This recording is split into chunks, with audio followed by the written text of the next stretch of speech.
अस्सलाम वालेकुम dear students, Habib Niazi with O level physics आपके सामने हैं। हम लोग टॉपिक 3 को डिस्कस कर रहे थे, डायनामिक्स को, जिसके अंदर हमने लॉज ऑफ मोशन को स्टडी कर लिया। आज हमने इस टॉपिक का नेक्स्ट जो है आर्टिकल दैट इज़ फ्रिक्शन, उसको स्टडी करना है। आज के लेक्चर में हमने रेजिस्टिव फोर्स फ्रिक्शन को स्टडी करना है, उसके एडवांटेज, डिसएडवांटेजेस और उसके काजेस को स्टडी करना है। और जो बहुत इंपॉर्टेंट चीज़ है वो ये है कि पास्ट पेपर में इस टॉपिक से रिलेटेड जो क्वेश्चन आ चुके हैं हमने उनको डिस्कस करना है और उनको सॉल्व करना है। अगर आप मेरे लेक्चर्स की वीडियो के साथ इस बुक को ओपन करके रखेंगे और इस बुक की रीडिंग प्रॉपर करेंगे तो यकीनन आपके कॉन्सेप्ट्स क्लियर होंगे और आपकी जो भी क्यूरीज होंगी वो आपकी सॉल्व हो जाएंगी। एनी हाउ स्टिल अगर आपका कोई प्रॉब्लम होता है तो आप मुझे मेरे कॉन्टैक्ट नंबर पे कॉल कर सकते हैं, व्हाट्सएप पे टेक्स्ट कर सकते हैं। मैं हर वक्त आपके क्वेश्चंस को आंसर करने के लिए रेडी हूँ। तो चलते हैं आज के लेक्चर की तरफ। फ्रिक्शन। फ्रिक्शन देखें, जब एक गाड़ी चलती है तो उसके टायर और रोड के दरमियान में एक अपोजिंग फोर्स लगती है जो मोशन को रोकती है, उसे फ्रिक्शन कहते हैं। सिंपली अगर आप ये देखें, मेरा ये हाथ है, ये एक सरफेस है, ये एक और सरफेस है, ये दोनों सरफेस एक दूसरे के ऊपर जब इन कांटेक्ट आती हैं और मैं इसको प्रेस करके मूव करता हूँ तो आप देखें कि एक अपोजिंग फोर्स लगती है, उसे फ्रिक्शन कहते हैं। फ्रिक्शन की वजह से हीट प्रोड्यूस होती है। फ्रिक्शन होती क्यों है? रफनेस ऑफ द सरफेस की वजह से। जो पार्ट्स रफ होते हैं वो आपस में इंटरलॉक होते हैं और मोशन को अपोज करते हैं। इसी तरह जब एक गाड़ी रोड के ऊपर चलती है तो टायर और रोड के दरमियान में एक अपोजिंग फोर्स लगती है जो मोशन को रोकती है, मोशन के ऑपोजिट डायरेक्शन में।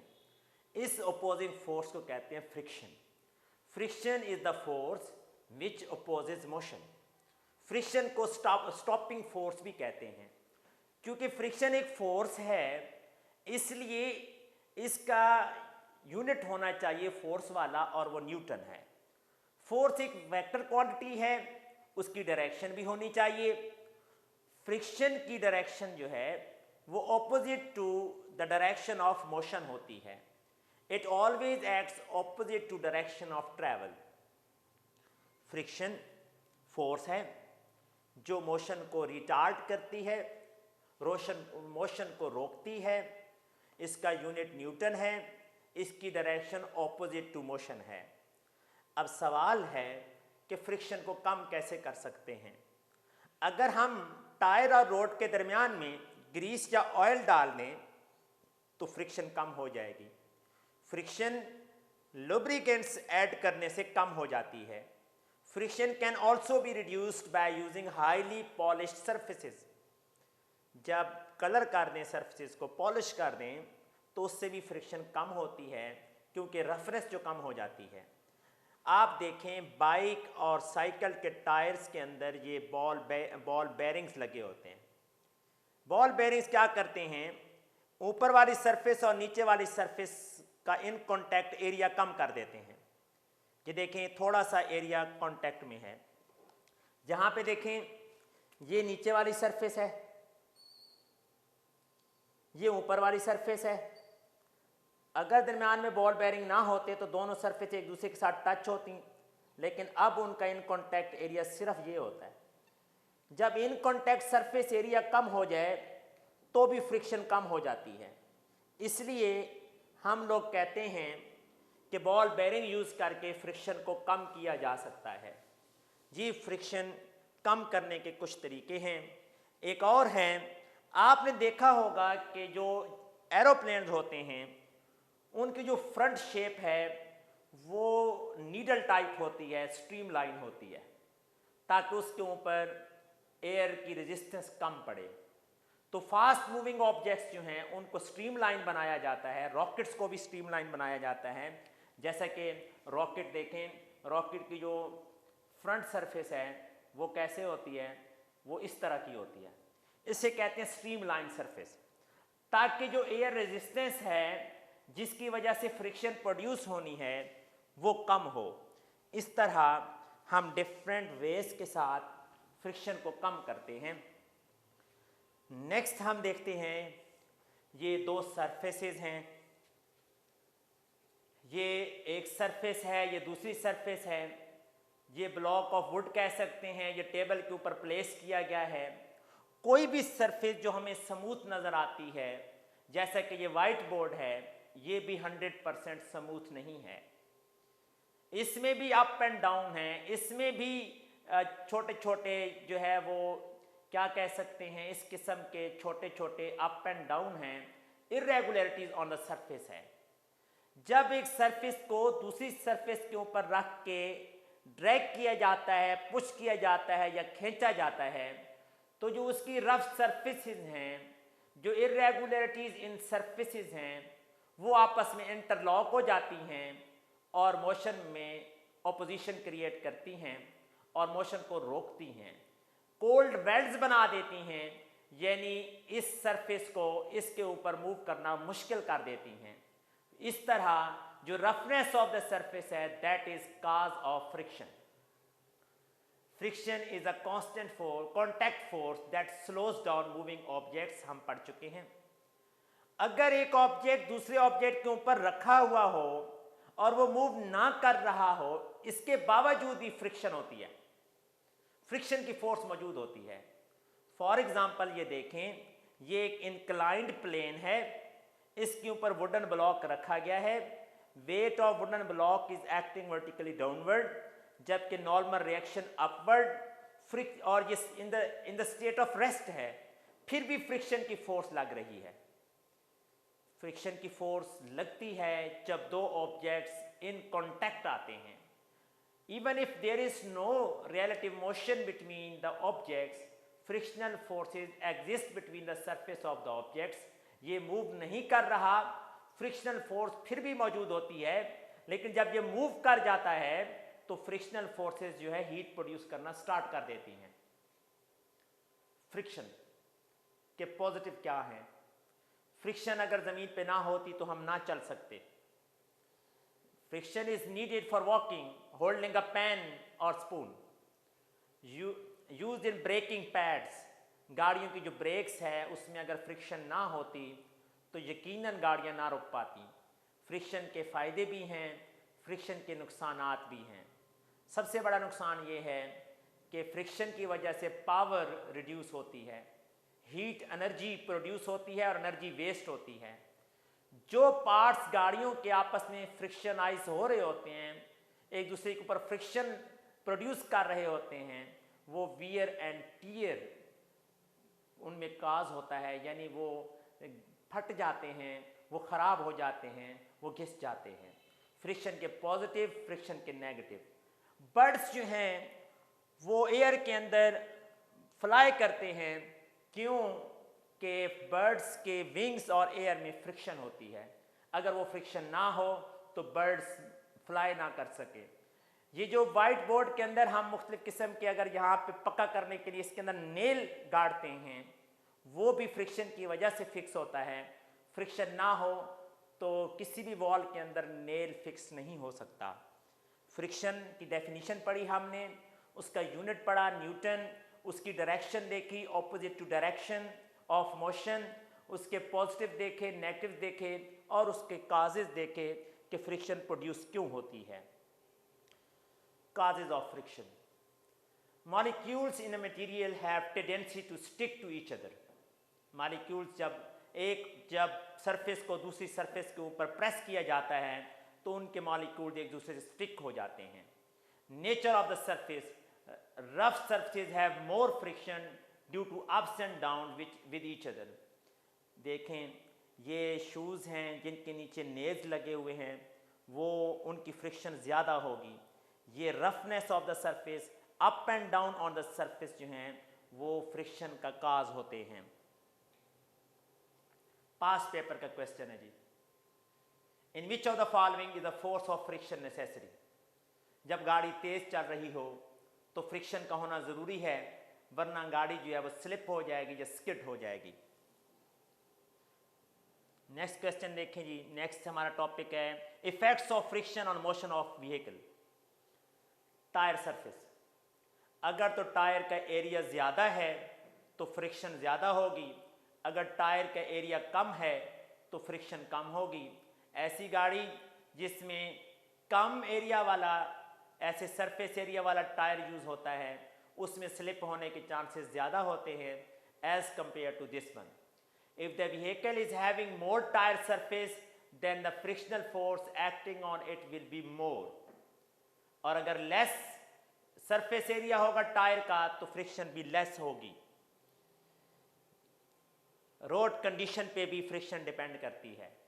अगर रोड बिल्कुल वेट हो या स्मूथ हो तो उसके ऊपर फ्रिक्शन कम होती है। अगर रोड इस किस्म का हो, रफ हो, तो उस पर फ्रिक्शन ज़्यादा होती है। If road is having rough surface the frictional force will be more. If road is having smooth surface the frictional force will be less. इस केस में फ्रिक्शनल फोर्स ज़्यादा होगी, इसमें लेस होगी। अगर इसके ऊपर ऑयल या लुब्रिकेंट्स भी फेंक दें तो फ्रिक्शन जो है और कम हो जाती है। पास पेपर का क्वेश्चन है, मई जून 2018 में आ चुका है। ये पुशिंग फोर्स है। A wooden block is pushed across a table at constant speed. Pushing force wooden block पे लगती है और वुडन ब्लॉक आगे जाता है कांस्टेंट स्पीड के साथ। तो क्वेश्चन ये है कि फ्रिक्शन किस डायरेक्शन में प्रोड्यूस होगी? ऑब्वियसली ऑपोजिट डायरेक्शन में। और कितनी प्रोड्यूस होगी ये हम देखते हैं। The friction force increases at the block moves at constant speed. जब एक ब्लॉक किसी सरफेस के ऊपर पड़ा है, उसके ऊपर फ्रिक्शनल फोर्स लग रही है और वो अभी मूव नहीं किया तो फ्रिक्शनल फोर्स मैक्सिमम है। जब वो मूव करना शुरू कर देता है तो फ्रिक्शनल फोर्स कंपैरेटिवली कम हो जाती है, इसलिए ये तो हो नहीं सकता। The frictional force is equal and opposite to pushing force. बिल्कुल ये ठीक है, क्योंकि कांस्टेंट स्पीड से मूव कर रहा है, इक्वल भी होगी और ऑपोजिट इन डायरेक्शन भी होगी। नेक्स्ट नहीं हो सकती, फ्रिक्शनल फोर्स ग्रेटर नहीं हो सकती। अगर ग्रेटर होती तो ये मूव ही ना कर रहा होता। फ्रिक्शनल फोर्स लेस नहीं हो सकती, क्यों कि पुशिंग फोर्स, दोनों एक्शन और रिएक्शन की फोर्सेस हैं। पुशिंग फोर्स और कौन सी फोर्स? Frictional force. तो दोनों equal in magnitude but opposite in direction होगी। इसमें जी बॉडी आगे मूव कर रही है, सरफेस है, तो आपसे पूछा गया है which statement about the force is always true. Force of friction से रिलेटेड कौन सी ठीक है? It acts in the direction of motion, wrong. It is equal in value to the force producing the motion, ये obviously तकरीबन ठीक है। It makes the body recoil in the opposite direction after stopping it. It opposes the motion across the surface. तो हम देखते हैं कौन C option ठीक है। It opposes the motion across the surface. ये equal in magnitude opposite direction भी होती है, लेकिन ये बेस्ट ऑप्शन है, इट अपोजेस द मोशन। अब न्यूमेरिकल प्रॉब्लम्स हैं, अपने कैलकुलेटर्स निकाल लीजिएगा, देखते हैं, सॉल्व करते हैं। स्लेज ऑफ मैस गिवन है 25 kg, pulled across level ground with horizontal force, force given है 60 न्यूटन। फ्रिक्शन को हम स्मॉल एफ से डिनोट कर देते हैं 20 न्यूटन। पहले तो हमें नेट फोर्स फाइंड करनी है। Net force, applied force minus frictional force. Net force हमारे पास हो गई 40 न्यूटन, क्योंकि एक लेट्स सपोज ये ब्लॉक है, अप्लाइड फोर्स इधर खींच रही है, वो 60 न्यूटन की है। Frictional force opposite in direction है, वो 20 न्यूटन है। तो नेट फोर्स दोनों का डिफरेंस होगी। What is acceleration? हमने ए फाइंड करना है। According to Newton second law of motion, F is equal to m a and a is equal to F over m. Values put करते हैं। F की value है हमारे पास कितने न्यूटन है जी? फोर्स, नेट फोर्स जो निकाली है 40, और मैस कितना है? मैस है 25 kg डिवाइडेड बाय 25। दोनों को डिवाइड करें, कितना आंसर आता है? 40 डिवाइडेड बाय 25, 1.6 मीटर पर सेकंड स्क्वायर। ये आंसर करेक्ट आंसर है। इस तरह जब दो फोर्सेस गिवन हो ऑपोजिट डायरेक्शन तो नेट फोर्स फाइंड की जाती है और वहां से हम उसका एक्सेलरेशन निकाल सकते हैं। नेक्स्ट क्वेश्चन की तरफ चलते हैं। इसका आंसर 1.6 है। नेक्स्ट क्वेश्चन में थोड़ी सी वैल्यूज को चेंज किया गया है। फोर्स गिवन है, देखिएगा, A force of 20 Newton pushes an object of mass 5 kg. Force given है 20 न्यूटन, मैस कितना है जिसके ऊपर लग रही है 5 kg along a rough surface where the frictional force given है 5 न्यूटन। तो हमें पता है कि अप्लाइड फोर्स और फ्रिक्शनल फोर्स जब दोनों गिवन हों तो नेट फोर्स कैसे निकालते हैं। अप्लाइड फोर्स में से फ्रिक्शनल फोर्स को माइनस करते हैं। 20 newton minus 5 newton 15 newton. What is the acceleration, acceleration find करना है। Again Newton second law of motion से F is equal to ma, a is equal to F/m। अपने calculator निकालें। फोर्स की value है 15 न्यूटन, जहां पे ना तो हम ये फोर्स ने पुट करेंगे ना ये, बल्कि नेट फोर्स निकालेंगे, दैट इज 15 न्यूटन। और मैस कितना है, मैस हमारे पास है 5 kg। तो एक्सेलरेशन आ जाएगा 3 मीटर पर सेकंड स्क्वायर। इस तरह जब फोर्सेस गिवन होती हैं, एक अप्लाइड फोर्स और दूसरी फ्रिक्शनल फोर्स, तो हम पहले नेट फोर्स निकालते हैं और फिर Newton second law of motion की मैथमेटिकल फॉर्म अप्लाई करके हम उसका एक्सेलरेशन फाइंड करते हैं। आज का जो लास्ट न्यूमेरिकल है वो ये है, इसको हम देखते हैं। फ्रिक्शन से रिलेटेड है, फ्रिक्शन और अप्लाइड फोर्सेस हैं। When a block of wood of mass 2 kg, mass given है 2 kg, ये मैस है, pushed along the horizontal surface of bench the frictional force है 4 न्यूटन। फ्रिक्शनल फोर्स को मैं स्मॉल f से डिनोट कर रहा हूं। When the block is pushed along the bench with a force of 10 Newton, applied force को capital से 10 Newton. जब दो फोर्सेस हों तो मेरा तरीका क्या है, नेट फोर्स फाइंड करता हूं, अप्लाइड फोर्स से फ्रिक्शनल फोर्स माइनस करता हूं। चूंकि अप्लाइड फोर्स ज़्यादा है फ्रिक्शनल फोर्स से, इसलिए जो बॉडी है वो मूव करती है। तो नेट फोर्स कितनी बनेगी, 10 माइनस 4 6 न्यूटन। हमने क्या फाइंड करना है, हमने फाइंड करना है it move with a constant speed. Obviously net force लग रही है तो बॉडी के अंदर एक्सेलरेशन प्रोड्यूस होगा। एक्सेलरेशन का formula second law of motion से हमने निकाला।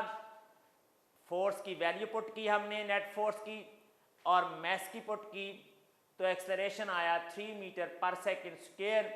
तो ये करेक्ट ऑप्शन है। स्पीड हम कांस्टेंट नहीं ले सकते।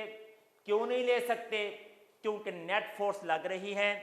जब नेट फोर्स अप्लाई होती है तो फिर क्या होता है, एक्सेलरेशन प्रोड्यूस होता है।